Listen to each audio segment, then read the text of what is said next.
महाराष्ट्र काय कर्नाटक काय सर्वांनी सबस्क्राईब करा खिलार महाराष्ट्राची शान आणि क्लिक करा बेल आयकॉनवर. एन्जॉय.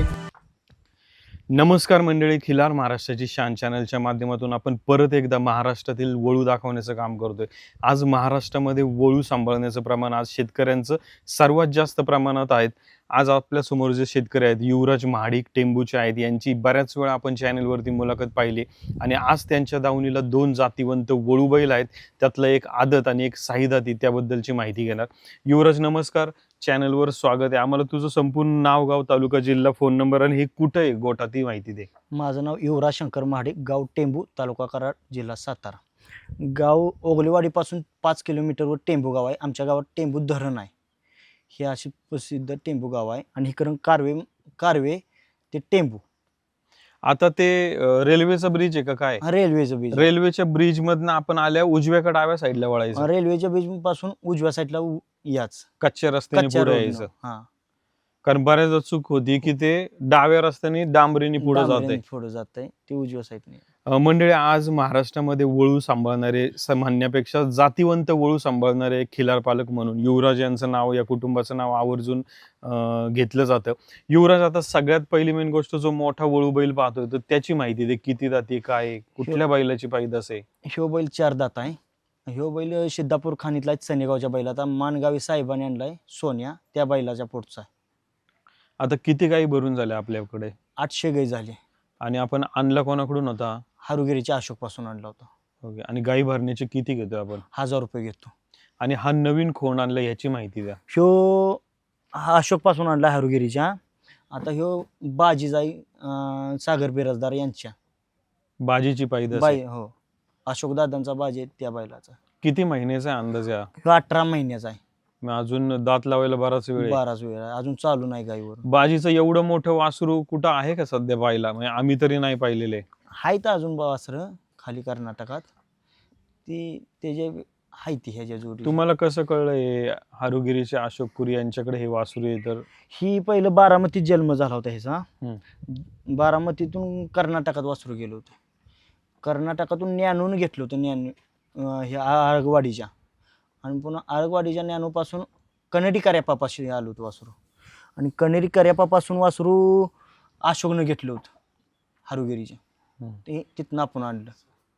आता तुम्ही वळू बैलांमध्ये बरेचसे वर्ष झाले काम करताय, तर वळू निवडताना काय गोष्टी बघता तुम्ही? आज वासराचं बघताना शरीर, तोंड, गळा, पाय, शिपूट आणि जात ही निवड करतो. आता हे वासरू चालू व्हायला किती वेळ लागेल, तरी किती महिन्यांचा कालावधी?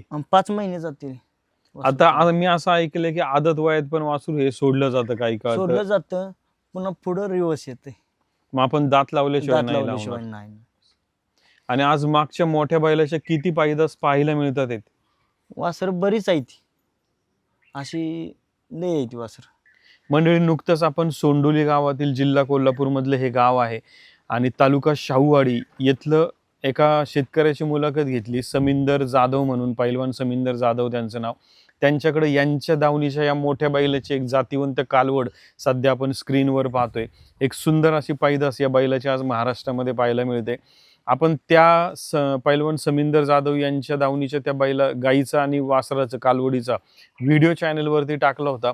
मालकांनी फोन करून सांगितलेलं की एवढे जास्त प्रमाणात कॉल येत आहेत, आपल्याला ते विक्री नाही करायचं, सांभाळायचंय. आणि आज शेतकरी तसं पाहायला गेलं तर आपण रत्नागिरीच्या रोडला असेल किंवा कराडपासून आतली बाजू असेल तर या भागातले शेतकरी कराडच्या दिशेने जास्त प्रमाणात येतात, कारण या भागामध्ये वळू चांगले सांभाळले जातात. युवराज, आता या बैलाची पैदास जी आहे मोठ्या बैलाची, ही कुठल्या कुठल्या कामासाठी जाऊ शकते? म्हणजे प्रदर्शन, शर्यत, वळू, काय कामासाठी? प्रदर्शन क्षेत्रात पण चालणार, बैलगाडी क्षेत्रात पण चालणार, शर्यतीसाठी पण. आता त्याचं कोणतं असं वासरू आहे की जे शर्यतीच्या दृष्टीने एखादा खोंड जवळपास? काय आता राजमाचीत वासरू आहे. किती महिन्याचं आहे वासरू? 2.5-3 महिन्याचंच आहे. 3 महिन्याचंच वासरू आहे. किती लांबून गायी येतात तुमच्याकडे इथं? लांबून गाई इकडे कोल्हापूर, पुन्हा तुम्हाला सांगतो खायनं ती समीरचं, तिथनं गाई येते बघा, वारणा ती. आणि इकडं इचलकरंजी, पुणे, बारामती त्या भागातून गाई येते आणि विटा. आता हे वळू बैल सांभाळत असताना यांचा व्यायाम आणि खुराक काय काय देता तुम्ही त्यांना? व्यायाम काय बैलगाडीला चालवणे, आता बैल इकला बैलगाडीचा व्यायाम बंद झाला. खुराक काय कपडे पेंड, आटा, सातू आणि दूध. आणि या नवीन आणलेल्या वासराला पण आपण झुपायचं वगैरे असं काही सराव देत असतो? हा सराव देत असतो. आता झुपाय चालूच करायचा वासरू. आता 8 दिवस झाला आणून. त्या पहिल्या मालकाने झुपलेलं होतं हा तिकडं? ते झुपलो होतो आणून ते. मंडळी, आज अशा प्रकारे या शेतकऱ्यांच्या दावणीची एक विशेष माहिती आपण पाहिली. आज महाराष्ट्रामध्ये ब्रीडिंग करत असताना, आपण जातीवंत गायी सांभाळत असताना त्यांना जातीवंत वळू बैल भरले जातात ते. आणि तुम्ही या बैलांकडून जेव्हा गाय भरवता, ही मेहनत, कष्ट, येण्या जाण्याचा प्रवास असेल, तुमचा वेळ असेल, तुमचं आर्थिक गणित असेल, तर या माध्यमातून आपण मायक्रोचिप बसवतोय. कारण तुम्ही घेत असलेले कष्ट असेल, मेहनत असेल, याची नोंद कुठे ना कुठे झाली पाहिजे. सध्या उजव्या कोपऱ्यामध्ये मायक्रोचिपचा नाव नोंदणीचा फॉर्म आहे, खाली डिस्क्रिप्शनमध्ये नाव नोंदणीचा फॉर्म आहे, तो नक्की भरा आणि मायक्रोचिप बसवून घ्या. कारण तुमच्या देशी गोवंशाची नोंद ही पुढील हजारो वर्ष राहण्यासाठी तुम्ही हे करणं खूप गरजेचं आहे. युवराज, खूप खूप धन्यवाद. आम्हाला परत एकदा तुमचं नाव, गाव आणि फोन नंबर सांगा. माझं नाव युवराज शंकर महाडे, गाव टेंबू, तालुका कराड, जिल्हा सातारा. Phone number 9623 56 59 61. मंडळी, चॅनल लाईक, शेअर, सबस्क्राईब करा. आवर्जून आपली गाय या वळूकडे घेऊन या आणि जातीवंत वासरांची पैदास, ब्रीडिंगवरती आज काम करताना महाराष्ट्राचा शेतकरी मोठ्या प्रमाणात पाहिला जातोय.